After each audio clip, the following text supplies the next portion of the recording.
অন্যান্য মেম্বাররা গম চুরি, চাল চুরি, ডাল চুরি করে, আপনি কি তাদের সাথে শরীক হবেন না ভিন্ন ধরনের থাকবেন? আসলে এটা তো অন্যরা যারা করে সেটা যে আমার করতে হবে বিষয়টা এরকম না। আমি ব্যতিক্রম ইনশাল্লাহ দেখায় দেব। ব্যতিক্রম জনগণের বলতে জানমাল এবং তাদের যে অধিকার রয়েছে, হুম, আমি সর্বোচ্চ তাদের এটা ফিরিয়ে দেওয়ার চেষ্টা করব। আচ্ছা, আপনি কি তাহলে এলাকার মধ্যে যে এই সমাজের মাদক দ্রব্য, যুবক সমাজ মাদক দ্রব্য আসক্ত, এই ব্যাপারে আপনি কি পদক্ষেপ নেবেন? এ ব্যাপারে আমি অবশ্যই, দেশে আইন আছে, প্রশাসন আছে, আমি এদের পরামর্শ অনুযায়ী আমি এর ব্যবস্থা নেব।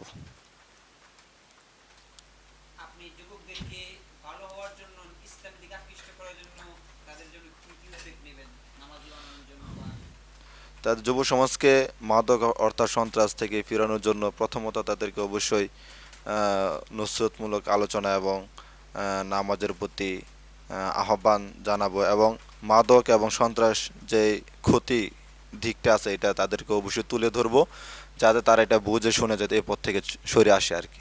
আপনি কি মনে করেন যে আপনি এবার নির্বাচনে দাঁড়ালে ফাঁস করতে পারবেন? কতটুকু সম্ভাবনা হয়? ইনশাল্লাহ এবার জনগণ অর্থাৎ দেশের মানুষ ইসলাম মনাবেশী, ইসলামের পক্ষে পক্ষপাতিত্ব করবে, সেই হিসাবে আমি বিশ্বাস করি যে ইসলামের পক্ষ বলতে ইসলামী তো অনেক দল আছে, যেমন জামাত আছে, তারপর জমিয়ত, খেলাফত, বিভিন্ন দল। এবার মানুষ কোন দলকে সমর্থন করবে আপনি বলে মনে করেন? আমি যেটা মনে করি যে মানুষ অবশ্যই ইসলামী আন্দোলন বাংলাদেশকে বিশ্বাস করে এবং এর উপর আস্থা এবং বিশ্বাস আছে। আপনার কি মনে হয় না যে বিগত বছরের মতো যদি কোনো ইসলামী দল হোক বা তারা অর্থনৈতিকভাবে যদি লেনদেন করে রাতের বেলায়, এটা কি সম্ভব বলে মনে করেন? আমার মনে হয় না এবার মানুষ এরকম ধোঁকার মধ্যে আর পা দিবে। না, বিগ- দোকানের মধ্যে পা বলতে ইসলামী দলই তাদেরকে টাকা দিয়ে কিনতে চাইবে তখন। এটা তাদের নীতি আদর্শ যদি জলাঞ্জলি দেয় তা দিতে পারে, কিন্তু ইসলামী বাংলাদেশের কোনো মেম্বার বা চেয়ারম্যান তাদের আদর্শ জলাঞ্জলি দিয়ে টাকার চেয়ে বিক্রি হবে না ইনশাল্লাহ। মনে করেন আপনি বহু টাকা খরচ করে মেম্বার হতে পারলেন না, এই ব্যাপারে আপনার দুঃখ কি হবে? না, আসলে বহু টাকা খরচ করে মেম্বার হতে হবে বিষয়টা এরকম না। টাকা ছাড়াও ইনশাল্লাহ মেম্বার হওয়া যায়। তারপরে মেম্বারি পরে আপনার কি ভবিষ্যতে এমপি বা চেয়ারম্যান হওয়ার কোনো সম্ভাবনা আছে? সেটা আস্তে আস্তে সময় বলে দিবে। আপনি ইসলামী যুব আন্দোলনের দায়িত্বশীল বর্তমানে, হ্যাঁ? জি, জি। তো এই যুব আন্দোলনের দায়িত্ব আছেন কত বছর যাবত? আমি জীবন দায়িত্বে আছি 2 বছর যাবত। এর আগে কিসে ছিলেন? এর আগে আমি ইসলামী ছাত্র আন্দোলনের সাথে সম্পৃক্ত ছিলাম। তো বর্তমান যুব আন্দোলনের মাঠে অবস্থান কিরকম? বর্তমানে যুব আন্দোলনের মাঠের অবস্থা আলহামদুলিল্লাহ, যুব আন্দোলন অবস্থা আলহামদুলিল্লাহ খুবই ভালো। যেদিকে যাচ্ছে যুবকরা, সর্বমহল যুবকরা সাড়া দিচ্ছে। আপনাদের যুব আন্দোলনের সমস্ত যুবক ধার্মিক, নামাজি, জি। এবং তাদের বেশিরভাগ শিক্ষার হার, মানে তারা কোন দিকে শিক্ষার্থী বেশি? মাদ্রাসা, আলিয়া বা কলেজ? এখানে মাদ্রাসা বলতে আলিয়া, কওমি এবং কলেজ এবং তিনোটা সংমিশ্রণে। সংমিশ্রণে আছে।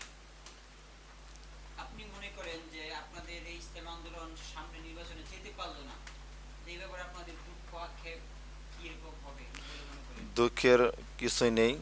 দুঃখ এতটুকু থাকবে যে আসলে যে আমরা মানুষের দায়িত্ব কাঁধে নিয়ে তাদের হক বুঝে দিতে চেয়েছিলাম, কিন্তু পারলাম না, এটি মূলত আমাদের দুঃখ, অন্য কিছু দুঃখ নেই। আপনি 24 ঘন্টা আপনি কি নিয়ে ফিকির করেন যে আপনি মানুষের এক একটা প্রতি? 24টা ঘন্টায় মূলত 24 ঘন্টা থেকে ম্যাক্সিমাম সময় আমি সাংগঠনিক অর্থাৎ সমাজ সংস্কার, সমাজকে কীভাবে ভালো করা যায় এই চিন্তাই করি বেশিরভাগ। আজকে আপনি সংগঠনের কি কি কাজে আপনার সময়টা ব্যয় করেছেন? আজকে সংগঠনের আজকে কত তারিখ বা কি বার, কত সাল, এটা একটু বললে ভালো হয়। আজকে 1/11 দুই হাজার 2025। পঁচিশ হ্যাঁ। আজকে আজকে আপনি আমাদের কি কি কাজ করলেন সংগঠনের জন্য? আজকে সংগঠনের জন্য প্রথমত বরচাপা ইউনিয়নতে আজকে হুন্ডা শুডন গেছে। তারপর সেখান থেকে আবার আমাদের ইসলাম আন্দোলন অফিসে জাতীয় উলামা মাশায়েখ কাইমা পরিষদের কাউন্সিল হয়, সেখানে উপস্থিত হয়েছি।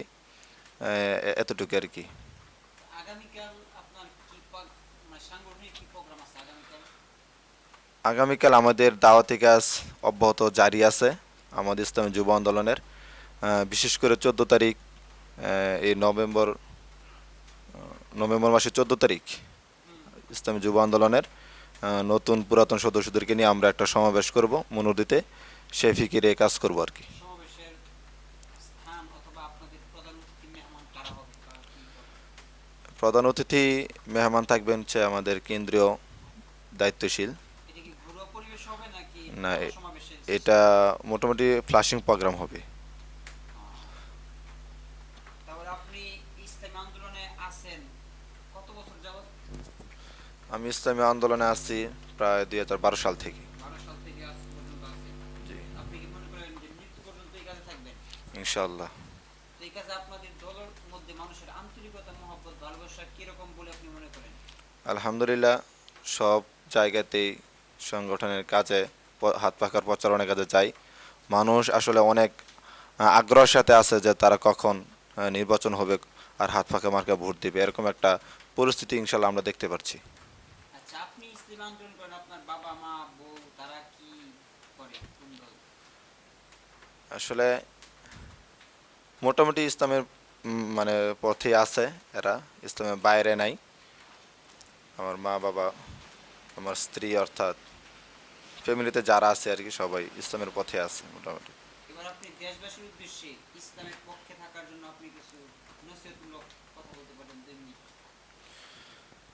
দেশবাসীর জন্য এদিকে এ- তাকিয়ে বলুন। দেশবাসীর জন্য এতটুকু বলার আছে যে তারা যদি এবার সঠিক সিদ্ধান্ত নেয় তাহলে এ দেশের মধ্যে ন্যায় ও ইনসাফ ভিত্তিক একটি কল্যাণ রাষ্ট্র ইনশাল্লাহ পরিণত হবে।